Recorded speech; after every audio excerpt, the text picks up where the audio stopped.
Praise the Lord. வாழ்வை வளமாக்கும் தேவ வார்த்தை. உபாகமம் 12ஆம் அதிகாரம் 32ஆம் வசனம். நான் உனக்கு விதிக்கிற யாவையும் செய்யும்படி கவனமாயிரு. நீ அதனோட ஒன்றையும் கூட்டவும் வேண்டாம், அதில் ஒன்றும் குறைக்கவும் வேண்டாம். பிரியமானவர்களே, இந்த வேத வார்த்தைகளை நீங்கள் தியானித்து பாருங்கள். இந்த அதிகாரத்தை தியானித்து பாருங்கள். புறஜாதியார்கள் தங்களுடைய காரியங்களை எவ்வளவாய் அருவருக்கத்தக்கதாக செய்தார்கள் என்று சொல்லி அதனுடைய ஒரு சில வசனங்கள் மிகவும் முக்கியமானவைகள். தங்களுடைய தேவர்களை அவர்கள் சேவித்து தங்களுடைய குமாரர்களையும் குமாரத்திகளையும் அக்கினியிலே சுட்டரிக்கும்படியாக, பலி செலுத்தும்படியாக போன்ற அநேக துர்க்கிரியைகளை, அருவருப்பான காரியங்களை ஜனங்கள் செய்து கொண்டிருந்தார்கள்.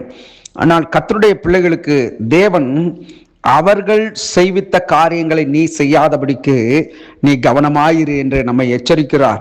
உபாகமம் 4ஆம் அதிகாரம் 2ஆம் வசனத்திலே, நான் உங்களுக்கு கற்பிக்கும் உங்கள் தேவனாகிய கர்த்தரின் கட்டளைகளை நீங்கள் கை கொள்ளும்படி நான் உங்களுக்கு கற்பிக்கிற வசனத்தோட நீங்கள் ஒன்றும் கூட்டவும் வேண்டாம், அதில் ஒன்றும் குறைக்கவும் வேண்டாம் என்று சொல்லி இங்கே சொல்லப்பட்டிருக்கிறதை கவனியுங்கள். தேவனுடைய வார்த்தையை நாம் கூட்டவும் கூடாது, குறைக்கவும் கூடாது. அப்படி என்றால் அவருடைய வார்த்தையின் ஒரு சொல்லின் ஒரு உறுப்பாகிலும் ஒன்றும் அங்கு குறைக்கப்படலாகாது, கூட்டப்படலாகாது. ஏனென்று சொன்னால் நம்முடைய தேவன் அப்படிப்பட்டவராய், தம்முடைய வார்த்தையிலே உண்மை உள்ளவராய் அவர் இருக்கிறார். ஆகவே இந்த நாளிலே தேவனுடைய பிள்ளைகளே, நீங்கள் உங்கள் வாழ்க்கையிலே கர்த்தருக்கு முதலிடம் கொடுத்து கர்த்தருடைய வார்த்தை என்ன சொல்லுகிறதோ அதை கவனமாய் சிந்தித்து அதன்படி செய்கிறதற்கு நீங்கள் கவனமாய் இருக்க வேண்டும்.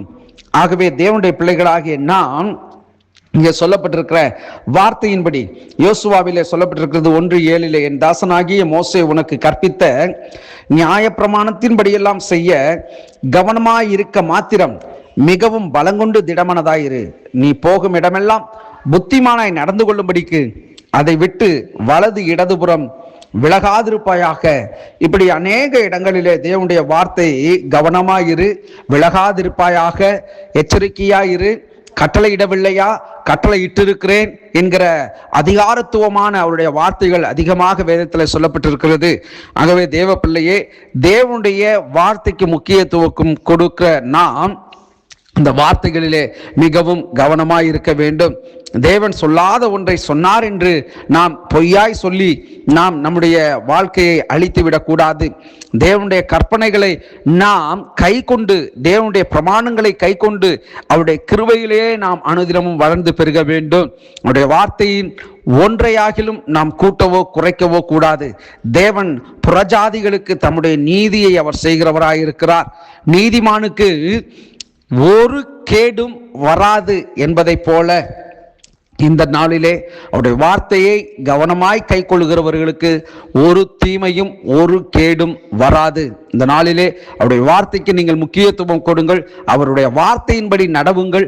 கர்த்தர் ஒரு மேலான ஒரு ஆசீர்வாத நன்மைகளை உங்கள் வாழ்க்கையிலே அவர் கட்டளையிடுவார். நீங்கள் மட்டும் பட்ட துன்பங்களும் துயரங்களும் வேதனைகளும் அங்கலாய்ப்புகளும் மன சோர்வுகளும் உங்களை விட்டு தேவன் நீக்கி உங்களுக்கு ஒரு இளைப்பாறுதலை தேவன் கட்டளையிட வல்லமையுடையவராய் இருக்கிறார். கர்த்தராகிய கிறிஸ்து இயேசுவின் நாமத்தை நீங்கள் விசுவாசியுங்கள். அவருடைய நன்மைகளையும் அவருடைய கிருபைகளையும் சார்ந்து வாழ்வீர்கள். நிச்சயம் தேவன் பெரிய காரியங்களை செய்வார். God bless you.